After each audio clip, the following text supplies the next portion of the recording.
लौटने लगा, तब उसने लिखा, इन बातों को लिख करके नीति वचन दिया, फिर समुपदेशक लिख करके दे दिया। और जब उसको पढ़ रहे हैं तो ये बहुत अच्छा लगता है हमको, यार ये तो बहुत ही अच्छा वचन है। पर जब अभी हमने ये देखा कि भाई फिर आज्ञा को मानना, तो आज्ञा कैसी? आज्ञा को आप और मैं जानते हैं, उसकी आज्ञा को मान, ना तो उसमें कुछ बढ़ाना और ना ही कुछ घटाना। तो समुपदेशक 8:5 में यहाँ लिखा है, जो आज्ञा को मानता है वह जोखिम से बचेगा और बुद्धिमान का मन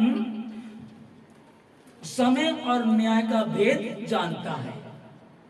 आमीन। अभी किसकी बात चल रही है, इसको ध्यान से समझिएगा। जो आज्ञा को मानता है वह जोखिम से, मतलब खतरे से बचेगा।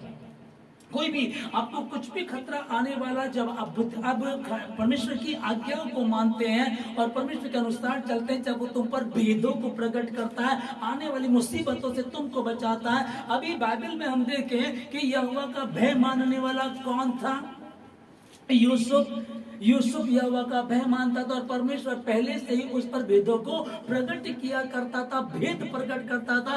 जब वो जेल में था तो वहां दो लोगों के लिए कुछ उसने भेद बताया था। तो जो उसने बताया था, जो दर्शन दिया गया था, वही बताया और वही पूरा भी हुआ। फिर आगे चल करके फिर राजा को लगा कि मैंने एक स्वप्न देखा है, सात तो ऐसी गाय जो बिल्कुल हष्ट पुष्ट है, और फिर सूखी सी गाय आती है और उनको खा जाती है, वो तब भी सूखी सी रहती है। तब इसका भेद कौन पूरा करता है? भेद को कौन बताता है? यूसुफ। तो यूसुफ के विषय में अगर देखा जाए कि यार उसके भाइयों ने बेच दिया था, उसके आगे पीछे कोई भी नहीं है, दूसरे देश में चला गया, गुलाम बना दिया गया, अभी कोई बरकत नहीं है। समझिएगा इस चीज को। सुलेमान ने वहां लिखा, क्या करना हमको, उसके पास सारी बरकतें थी, सारी आशीष थी, उसने इस बात को लिख दिया। कहता है कि भैया संपूर्ण करते हुए मनुष्य का यही है कि परमेश्वर के भय को माने और उसकी आज्ञा को माने। ये दो चीज को लिख दिया। अब यहाँ जो हम लोग पढ़ रहे हैं, समुपदेशक 8:5 में लिखा है कि जो आज्ञा को मानता है जोखिम से बचेगा और बुद्धिमान का मन समय और न्याय का भेद जानता है। बुद्धिमान का, हालेलुया। तो बुद्धिमान कौन रहेगा? बुद्धिमान भी तो वही रहेगा जो यहोवा के साथ संगत नहीं करता, जो यहोवा के साथ बैठा रहता है, जो परम प्रधान के छाया स्थान में बैठा रहता है। उसके ऊपर बुद्धि को भी प्रकट कर दिया, उसने उन भेदों को बताया, और जब उसने उन भेदों को बताना शुरू किया और जब वो सच निकला, तो बाइबल बताती है, पहले समझिएगा कि सुलेमान ने तो यार सारी जिंदगी को बहुत अच्छे से जी लिया।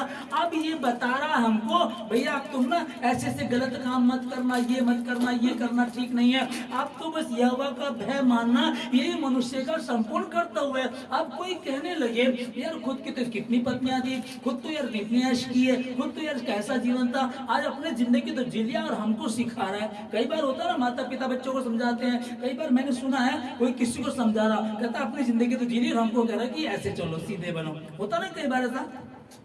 तो मान लेते 1% मान लेते कि आप लोगों के मन में आ रहा है कि सुलेमान ने अपनी जिंदगी तो जी ली और हमें कह रहा है कि भैया आप मनुष्य का संपूर्ण कर्तव्य यही है कि यहोवा का भय मानना है और उसकी आज्ञा को मानना। चलिए जी, ठीक है ना। अब दूसरा कैरेक्टर हम लेते हैं यूसुफ का।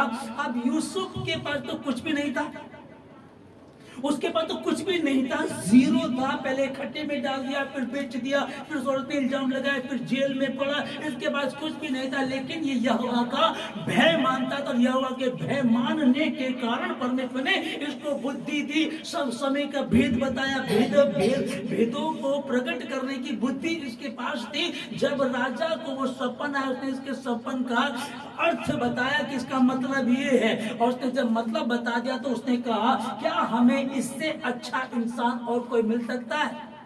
जिसके साथ खुदा हो, सेनाओं का यहोवा, कोई ऐसा हमको मिल सकता? नहीं मिल सकता। उसके बाद क्या हुआ? अब जो सुलेमान के पास तो सबसे पहले तो विरासत में था उसके पास, क्योंकि दाऊद उसका बाप राजा था। दूसरी बात में परमेश्वर से मांगा, परमेश्वर उसको बहुतायत से दे दिया। लेकिन यूसुफ के पास तो कुछ भी नहीं था, गुलाम था और फिर जेल में चला गया। लेकिन क्योंकि यहोवा का भय मानता था, इसलिए वो उस देश का राजा बन गया। ये वहां खाली गया था, वहां गुलाम बन करके, नौकर बन करके गया था। सॉरी, नौकर नहीं, नौकर की तो तनख्वाह होती है, गुलाम बन करके गया था। उसके बाद देखिए उस देश का परमेश्वर इसको राजा बना दिया। हालेलुया। उस देश का परमेश्वर ने यूसुफ को राजा बना दिया। अभी यहाँ हम इसको पढ़ते हैं, सबोपदेशक 11 अध्याय